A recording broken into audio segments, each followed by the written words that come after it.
सो जय हिंद एवरीवन।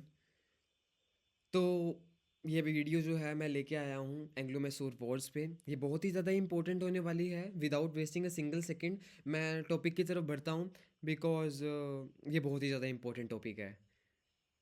क्योंकि ब्रिटिशर्स का एरा जो था वो स्टार्ट हो चुका था। बैटल ऑफ पलासी के बाद पता लग गया था, सब सारे साम्राज्यों की सांसें फूलने लगी थी कि कब ब्रिटिशर्स जो हैं उनके कदम पर झपट्टा मतलब उनके कदम बढ़ेंगे और वो उनके साम्राज्य पर झपट्टा मार लेंगे। एंग्लो मैसूर वॉर उनमें से एक वॉर है। और ये एक वॉर नहीं है, एक एक सिंगल वॉर नहीं है, ये 4 युद्ध का समूह है। एंग्लो मैसूर वॉर्स हुई थी, 4 युद्ध हुए थे मेन इंपॉर्टेंट। 1767 से लेके 1799 तक ये युद्ध चले थे। 32 साल का ये रेजिस्टेंस रहा ब्रिटिश के एक्सपेंशन को रोकने का। पर रोका नहीं गया, रोक नहीं पाए। ये पढ़ेंगे हम। Let's go. इंट्रोडक्शन में क्या है? एंग्लो मैसूर वॉर, 4 युद्ध हुए किंगडम ऑफ मैसूर और ब्रिटिश ईस्ट इंडिया कंपनी के बीच 1767 से लेके 1799 तक। हैदर अली, टीपू सुल्तान। हैदर अली का बेटा था टीपू सुल्तान। दोनों ही बादशाहों के बादशाह थे। बहुत ही अच्छे उम्दा खिलाड़ी जिसे हम कहते हैं वो थे। बहुत ज़्यादा इन्होंने मेहनत करी। ये बहुत ज़्यादा स्ट्रॉन्गेस्ट और अर्लीस्ट रेजिस्टेंस परफॉर्म करने में कामयाब रह रहे थे। पर eight the and colonial expansion को रोकने का इन्होंने बहुत प्रयास करा, रोक नहीं पाए। बैकग्राउंड जान लेते हैं जल्दी से। ईस्ट इंडिया कंपनी जो थी 18th सेंचुरी में बहुत ही ज़्यादा तगड़े तरीके से ग्रो कर रही थी, क्योंकि उन्हें पता लग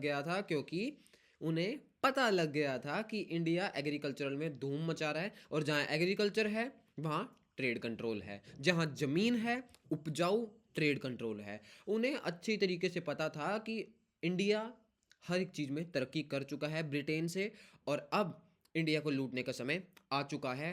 इनको बच्चा बच्चे की तरह ट्रीट करने का समय आ चुका है। बच्चा होता है ना कि बच्चे को टॉफ़ी दे दी, है ना, आजा बेटा चीजी ले ले, ठीक है, तो चीजी दे दी।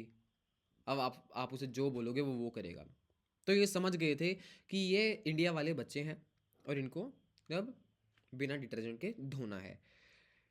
इसी प्रक्रिया में ट्रेड कंट्रोल इन्होंने अपने हाथ में ले लिया। पॉलिटिकल पावर अच्छी खासी आ गई। मैनिपुलेशन का गेम इनको अच्छे से आता था। किसी भी राजा को या तो टपका देते थे या कठपुतली बना के बिठा देते थे। Kingdom of Mysore rich in resources. क्यों किंगडम ऑफ मैसूर को चुना गया? बहुत ही उम्दा, खास, अच्छे, प्रीशियस, ठीक है, बहुत अच्छे रिच रिसोर्सेज थे। मिलिट्री उम्दा थी। उम्दा मतलब जब भी मैं उम्दा बोलूँ मतलब एकदम ज़बरदस्त, जिंदाबाद, ऐसी मिलिट्री थी। बिकॉज हैदर अली बहुत ही ज़्यादा अच्छा था मिलिट्री स्किल में, हम आगे बात भी करेंगे। Strategically located in south India. पानी जहाँ पे है वहाँ जीवन है। तो साउथ इंडिया में तो आपको पता ही है कि पानी के साथ टच होता है मैसूर। और उस टाइम तो मैसूर का एरिया भी बहुत ज़्यादा बड़ा था। तो यू कैन इमेजिन, ऊपर ज़मीन, साइड में पानी। तो जहाँ पे ये सब है सॉरी, वहाँ पे इजीली आप कुछ भी कर सकते हैं, ठीक है। ब्रिटिशर्स जो हैं उन्होंने मैसूर पर कंट्रोल करा, डोमिनेंस जमाया साउथ इंडिया में।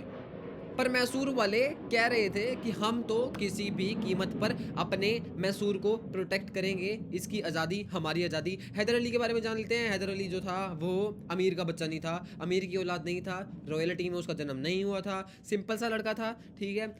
पावर में उठा। पावर में क्यों उठा, कैसे उठा? मिलिट्री स्किल थी तगड़े वाली, इंटेलिजेंस था उम्दा। Modernize the whole Mysore army. पूरी मैसूर आर्मी को उसने बहुत ही स्ट्रॉन्ग कर दिया, स्ट्रॉन्ग, पावरफुल बना दिया। क्यों? बिकॉज वो एक डिसिप्लिन्ड इंसान था। बहुत पावरफुल फोर्स उसने क्रिएट करी। यू कैन इमेजिन, अगर कोई इंसान बहुत ही ज़्यादा डिसिप्लिन्ड है, अपने काम को करने के लिए बहुत ही ज़्यादा वो कहते हैं ना कंसिस्टेंट है, पावरफुल है, पावर उसके पास खुद आ जाएगी जब वो discipline, consistent and hard working होगा। और हैदर अली वही था। वो पहला ऐसा रूलर था जिसने ब्रिटिशर्स को चैलेंज किया था कि आओ मुझसे भिड़ो, मैं तुम्हें सिखाता हूँ कि बिना डिटर्जेंट के कैसे धोया जाता है। ठीक है। हैदर अली बहुत ही ज़्यादा अच्छा रूलर था, ठीक है, चाहे वो मुस्लिम था, बट मुस्लिम रूलर्स जितने भी हुए हैं उन्होंने बहुत ही ज़्यादा अच्छे, उनको पता है कि हाँ कैसे अपनी चीज़ों को प्रोटेक्ट करना है, and they fight it till death. Major political power और मिलिट्री पावर मैसूर के हाथ में जब आई, तब हैदर अली था जो मैसूर को संभाल रहा था। Tipu Sultan the tiger of Mysore, उसका बेटा। जैसे ही हैदर अली युद्ध में मारा जाता है, आगे जब हम युद्ध की बात करेंगे तो जरूर बात करेंगे कि युद्ध में मारा गया हैदर अली, और उसका बेटा जो था टीपू सुल्तान, उसने कंट्रोल ले लिया अपने हाथों में। वो भी शेर कहलाया गया मैसूर का। Strongly oppose the British imperialism, British imperialism को थप्पा लगा दिया कि भाई तुम दफा हो जाओ यहाँ से, कभी शक्ल मत दिखाना अपनी। बट कहीं ना कहीं ट्रीटीज तो साइन होती रही इन लोगों के बीच में। Modernise the army and administration, army को ऊंचे लेवल तक लेके गया। एडमिनिस्ट्रेशन, जहां पे डिसिप्लिन लोग होंगे वहां का एडमिनिस्ट्रेशन भी डिसिप्लिन होगा। मेंटेन रिलेशन विद फ्रांस, ऐसा नहीं है टीपू सुल्तान भाई फ्रांस में जाके बैठ जाता था। जो फ्रेंच के लोग इंडिया में पहले से ही यहाँ पे अपने पैर जमाए बैठे थे, ठीक है, उन्हीं के साथ ही टीपू सुल्तान जो था हाथ मिलाए बैठा था। ब्रिटिशर्स जो थे उनको रोकने का पूरा कोशिश कर रहा था टीपू सुल्तान, और अच्छी बात है, करना भी चाहिए, क्योंकि ब्रिटिशर्स लालची बहुत थे। अभी हमें देखेंगे भी आगे वाली वीडियोस में, ठीक है। अब जल्दी से आते हैं वॉर्स पर। फर्स्ट एंग्लो मैसूर वॉर 1767 से लेके 1769 तक। सिंपल एक्सप्लेनेशन दूंगा इसकी मैं। पहला युद्ध जो था, ब्रिटिशर्स जब यहाँ पे कदम लेते हैं तो मैसूर के पास, तो ये पहला युद्ध स्टार्ट हुआ। ब्रिटिशर्स का साथ दिया निज़ामुद्दीन हैदराबाद ने। ये निज़ाम की टेरिटरी है, नीले वाली मैसूर ये रहा। मैंगलोर, माहे, ये आप सब देख रहे हो, ये मैसूर की टेरिटरी है। And then this Nizam territories. Nizam ने किसका साथ दिया? ब्रिटिशर्स का, निज़ामुद्दीन हैदराबाद। इन दोनों ने मिलकर मैसूर को हराने की कोशिश करी, बट कहीं ना कहीं ब्रिटिशर्स को पता लग गया था कि अब ये पिद चुके हैं। इनकी पिदाई गई है किसके द्वारा? मैसूर के द्वारा। और अब ब्रिटिशर्स नेगोशिएशन पे आ जाते हैं, और ये नेगोशिएशन कहाँ पे होती है? मद्रास में होती है। आप देख सकते हैं ये रहा मद्रास, और मद्रास में हो गई नेगोशिएशन। नेगोशिएशन हो गई जिसका मतलब है ट्रीटी हो गई, ट्रीटी ऑफ मद्रास। जहां भी युद्ध खत्म हुआ, जहां पे भी हाथ मिलाए गए, वहीं पर ट्रीटी हो जाएगी। जैसे युद्ध खत्म हुआ वैसे ही ट्रीटी हो जाती है। ट्रीटी जो थी ये बहुत इंपॉर्टेंट रोल प्ले करेगी हर एक जंग में, अनटिल लास्ट जंग तक, जो फोर्थ एंग्लो मैसूर वॉर था, ठीक है। ट्रीटी ऑफ मद्रास हुई 1769 में। टेरिटरीज रीस्टोर्ड, जो भी मैसूर वालों ने टेरिटरीज ली थी वो वापस दे दी। गजब के लोग हैं भाई। Mutual military assistance was promised, मतलब दोनों में आपस में समझौता होगा कि हाँ भाई हम एक दूसरे की मिलिट्री को असिस्ट करते रहेंगे, ठीक है। बाकी सब तो बकवास। सेकेंड एंग्लो मैसूर वॉर 1780 और 1784, इन इस टाइम पीरियड के बीच में ये जंग हुई। अब आप देख सकते हो कि कितने खतरनाक लोग हैं, अभी भी टिक्के नहीं बैठ रहे हैं। तो कहीं ना कहीं एक दूसरे को, एक दूसरे की पुंगी बजाने में मजा आ रहा है। दूसरे जंग में ब्रिटिशर्स ने धोखा दे दिया और ट्रीटी का वॉयलेशन कर दिया। हैदर अली को गुस्सा आया। हैदर अली जो था, heavy defeat on British forces, मतलब भाई साहब कि अब जो था हैदर अली गुस्सा हो गया। बट कहीं ना कहीं हैदर अली की मौत भी हो गई उस युद्ध में। 1782 में वो मारा गया। टीपू सुल्तान, उसका बेटा, कंटिन्यू करता रहा जंग को कि आओ तुम, मैं बताता हूँ। इन्फ्लिक्टेड का मतलब जान लेते हैं जल्दी से। लोकअप इन्फ्लिक्टेड, इन्फ्लिक्टेड का मतलब होता है अप्लाई टू और डिलीवर टू, ठीक है। Deal out, heavy defeat on British forces. कहीं ना कहीं दोनों एक दूसरे को बहुत ही ज़्यादा तगड़े तरीके से हरा रहे थे, पर मैसूर वाले कम नहीं थे। 1782 में हैदर अली मारा गया। टीपू सुल्तान, उसका बेटा, जंग को जारी। जब पता लगा ब्रिटिशर्स को, ओहो हम तो बहुत ज़्यादा गंदी तरीके से हार रहे हैं, तो ट्रीटी ऑफ मैंगलोर कर दी गई। वाह, 1784 में ट्रीटी ऑफ मैंगलोर करी गई। देखा, स्टेटस ऑफ क्यू रिस्टोर्ड, ठीक है। अब ये क्यू क्या होता है, कि भी इसको भी लुकअप कर लेते हैं जल्दी से, ठीक है। ये एक लैटिन फेज है, ठीक है। जो भी इश्यूज थे उनको ठीक कर दिया गया, उनको मतलब समझौता हो गया, मतलब ट्रीटी ट्रीटी समझौता हो गया है। किसके बीच में? मैसूर वालों के बीच में, और ये जो अपने ईस्ट इंडिया कंपनी के बच्चे हैं इनके बीच में। British treated Mysore as an equal power. पहली बार ब्रिटिशर्स ने सोचा कि हमारे लेवल का कोई खिलाड़ी आ गया है और शायद हमें इन्हें इक्वल पावर देनी चाहिए। पर ट्रीटी जो थी वो ये दर्शा रही थी कि ब्रिटिशर्स को बहुत ही गंदी तरह हैदर अली और टीपू सुल्तान ने पेला, और कहीं ना कहीं ये बात खनक रही थी उनके अंदर, हाय हमें हरा दिया, हाय हमें हरा दिया। थर्ड एंग्लो मैसूर वॉर हुआ 1790 से लेके 1792, ठीक है। इसके बीच में जब थर्ड एंग्लो वॉर हुआ, ठीक है, एंग्लो मैसूर वॉर हुआ, तो कहीं ना कहीं ब्रिटिश ने एक अच्छा अच्छा क्या बोलते हैं उसे, अच्छा अलायंस बनाया। किसके साथ? मराठास के साथ, निज़ाम ऑफ हैदराबाद के साथ। ये आप देख सकते हो, ये निज़ाम था कि मैसूर था।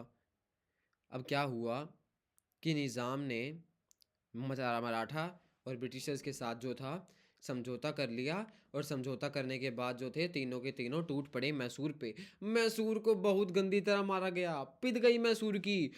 कोई वहां से आए, कोई वहां से आए, कोई दूसरी जगह से आए, टीपू सुल्तान पे पूरा प्रेशर था। एट द एंड एक ट्रीटी हुई।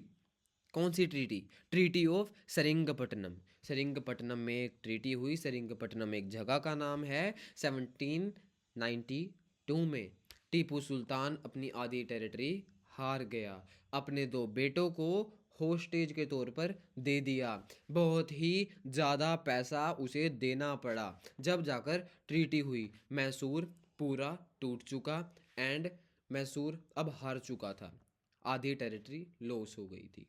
अब कहीं ना कहीं ब्रिटिशर्स को ये लगा आधी टेरिटरी तो लूज हो ही गई है, आर्मी इसकी टूटी पड़ी है, क्या ये कुछ उखाड़ लेगा हमारा। चौथा एंग्लो मैसूर वॉर भी डन। 1799 में पिट गई वापस से मैसूर की। मैसूर को धो दिया गया गंदी तरह, देख सकते हो आप लोग। इसमें आपको क्लियर नहीं दिख रहा होगा, ऐसे ही ठीक है। देखो कैसे जो पट्टा मार रहे हैं, कितने घटिया लोग हैं ये। कहना तो नहीं चाहूँगा, ये ब्रिटिशर्स एक नंबर के नमूने थे। ब्रिटिशर जो थे, इन्होंने एक फाइनल अटैक लॉन्च करा 1799 में टीपू सुल्तान के ऊपर, forming alliances with the French, France के साथ। जो फ्रांस वाले थे, ठीक है, वो टीपू सुल्तान का साथ देते हैं भाई, ठीक है। उन्होंने कहा कि टीपू सुल्तान तू तो फ्रांस के साथ मिला हुआ है, चल बे हट, तूने हमारी ट्रीटी का उल्लंघन करा और अब हम तेरे को धोएंगे, ठीक है। इन्होंने कहा सेरिंगपट्टनम की ट्रीटी जाए भाड़ में, और अब हम तेरे को तोड़ेंगे अब पकड़ के। टीपू सुल्तान ब्रेवली फॉट करा और die on the battlefield, choosing honour over surrender. उसने हाथ नहीं खड़े करे, चिट्टा झंडा नहीं लहराया, वो लड़ता रहा अपने आखिरी दम तक। Importance and significance at the end of this particular topic, I want to tell you that इसका importance and significance क्या था। मैसूर की इंडिपेंडेंस सॉरी, मैसूर की इंडिपेंडेंस जो थी वो अब खत्म हो चुकी थी। ब्रिटिश का डोमिनेंस साउथ इंडिया में चालू हो चुका था। अब धीरे धीरे कदम जो थे ब्रिटिशर्स के मराठा की ओर बढ़ रहे थे। टीपू सुल्तान ने इंट्रोड्यूस करे थे आयरन केस्ड रॉकेट्स, देख सकते हो ये विस्फोटक, हवाई हवाई विस्फोटक जो थे टीपू सुल्तान ने लॉन्च करे थे।